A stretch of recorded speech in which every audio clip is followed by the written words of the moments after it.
de vous accueillir ce matin sur ce site communal pour l'inauguration de notre centre opérationnel de prévention.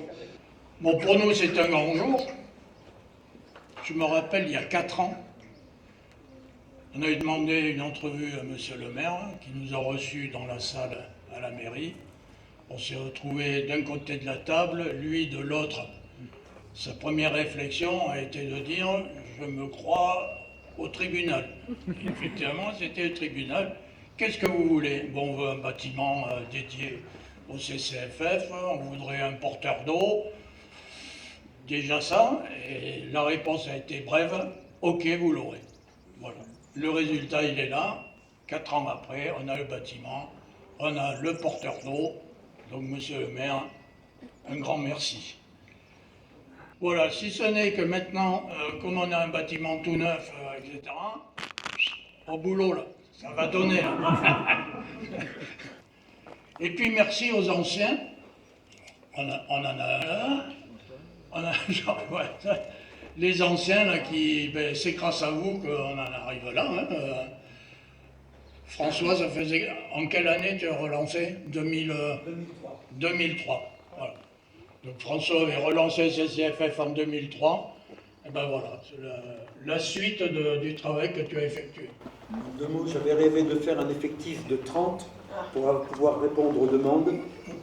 On a réussi à faire cet effectif. J'ai dit aux Antous, ben on va le doubler pour monter à 60 et aujourd'hui je vois 73. C'est dire la reconnaissance. Voilà, on tourne entre 75 et 85 suivant les périodes. Bravo. Voilà. Bon, donc merci à tout le monde et surtout, merci monsieur le maire, merci président, puisque c'est le président du CCFF, et puis merci Claude. Bravo. Merci pour tout ce que tu nous as fait. Bon, je ne sais pas si vous avez remarqué, mais j'ai respecté le dress code. Hein. Vous avez vu la cravate, mais vous n'avez pas vu les chaussettes. Donc on est sur un terrain communal, ça a été quand même assez simple pour nous, puisque nous sommes sur le site un des sites de nos services techniques, et en plus on n'est pas loin du rond-point, une entrée directe sur la départementale, et puis directement sur les voies qui desservent tous nos massifs forestiers, nos grandes zones très étalées d'habitat, et c'est pour ça que nous avons décidé de l'implanter ici. Alors je le dis toujours, les CCFF, la particularité qu'ils ont par rapport aux autres associations qui œuvrent dans l'animation, la culture, le sport, et ce sont une association qui font pour les autres, ils ne le font pas pour eux, ils le font pour les autres, c'est-à-dire que c'est très altruiste comme comportement, et pour ça j'en suis très fier d'être votre représentant, parce qu'on sent qu'on y est bien, puisque les effectifs n'arrêtent pas de grandir. En tout cas, bravo pour votre altruisme, bravo pour ce que vous faites pour les autres, pour la ville, l'environnement, pour la protection des gens. Et merci encore, parce qu'on passe toujours aux feux de forêt, mais pas que les feux de forêt, il y a les inondations aussi. Ils sont toujours là, toujours présents. On n'a même pas besoin de les appeler, ils arrivent avant nous des fois. Et puis, bravo pour tout ce que vous faites, parce que vous le faites bénévolement et vous le faites pour les autres. Je suis heureux d'être parmi vous, parce que voir des structures comme ça dans le département, il y en a, je ne dirais pas qu'il n'y en a pas, mais une structure avec l'investissement que vous y avez mis, chapeau. Chapeau pour mes hommes, je dis mes hommes parce que bon, vous étiez à ma gauche samedi dernier à l'AG, et vous avez entendu que nous sommes 4300 dans le département, regroupés autour de 123 communes, c'est énorme. Et vous avez également entendu que les départements autour viennent dans le Var pour voir ce que nous faisons. Donc c'est une très belle réussite que vous faites aujourd'hui. Je crois que je dois vous féliciter parce que vous avez, je crois que le président a dit entre 75 et 80 personnes, 85 personnes. C'est un bel effectif. Maintenez cette cohésion que vous avez au sein de l'orgue. Vous avez quand même pas mal de boisés autour de vous. Hein. Je viens de Solisbon, j'ai pu m'en apercevoir en venant chez vous. L'été, on ne sait pas comme il sera, mais il a beaucoup plu, l'herbe est haute. Ça va devenir de la paille dans quelques semaines, ou dans quelques jours, vous avez raison. Donc soyez vigilants, et comme je me plais à dire, ce n'est pas ce qui brûle qui m'intéresse, c'est ce qui mérite, ou ce qui va brûler. Alors ce qui va brûler, c'est nous qui le surveillons, c'est pour notre espace du plus beau département du Var et de France, je dirais. Monsieur le conseiller régional et maire de l'Orgue, venez à mes côtés, ne restez pas derrière.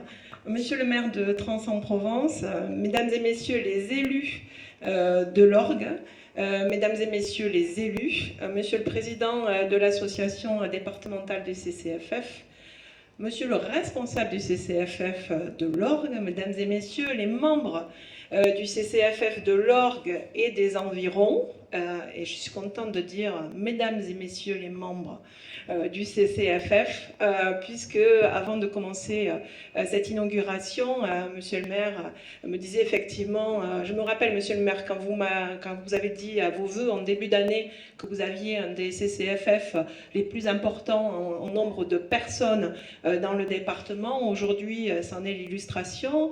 Ce n'est pas seulement, alors je ne veux pas forcément, je fais juste une parenthèse, il ne faut pas forcément que ce soit paritaire, mais l'important c'est que tout le monde y participe, femmes et hommes, plus jeunes et plus âgés, mais toujours dynamiques, parce que j'ai demandé la moyenne d'âge. C'est normal qu'on participe à ces missions-là quand on est disponible, mais parfois il peut y avoir des actifs, et j'ai appris qu'il y avait aussi 5 nationalités qui constituaient votre CCFF, donc pas seulement des Lorguais ou d'autres.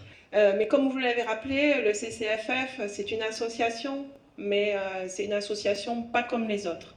Et je voulais, à travers ma présence, rendre un hommage à ces femmes et à ces hommes en orange qui ne comptent pas et ne ménagent pas leur temps pour les autres et qui, sans eux, notre département serait beaucoup moins sécurisé.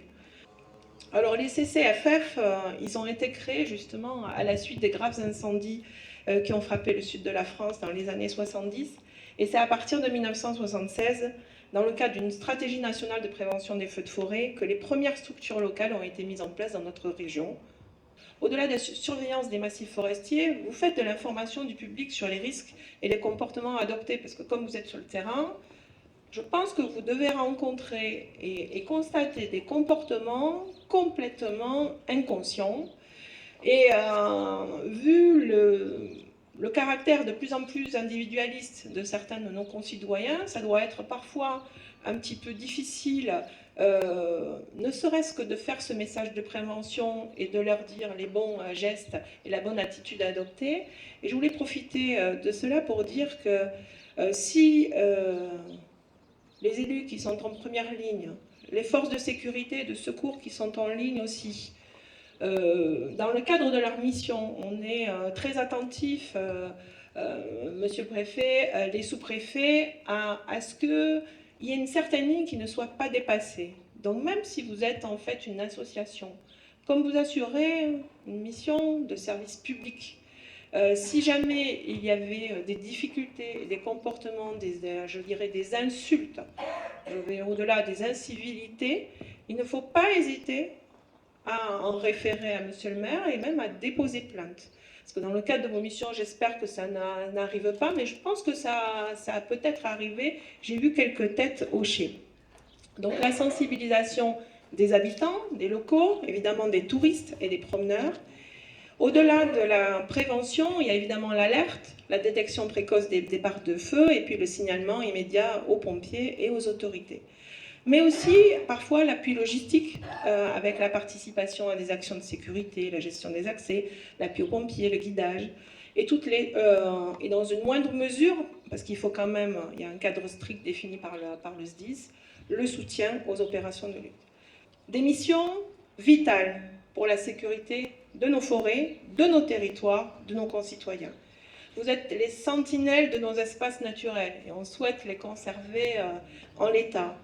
Surveillance des massifs forestiers, information et sensibilisation du public, une mobilisation accrue en été et une présence utile toute l'année.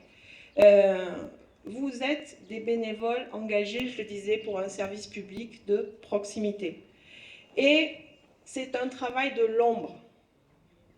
Donc, bravo pour votre engagement, pour tout ce que vous faites, pour le temps que vous prenez sur vos vies personnelles. Vous incarnez notre devise, Liberté, égalité, mais fraternité. Et bravo pour votre engagement. Il faut aussi pouvoir être attentif à ceux qui font cela depuis 10, 20, 30, 40 ans. Et qu'il peut y avoir des distinctions pour l'engagement associatif, pour ces longues annuités, pour récompenser et pour montrer et pour ouvrir la voie et pour susciter des vocations. Bravo encore pour votre engagement et je vous remercie.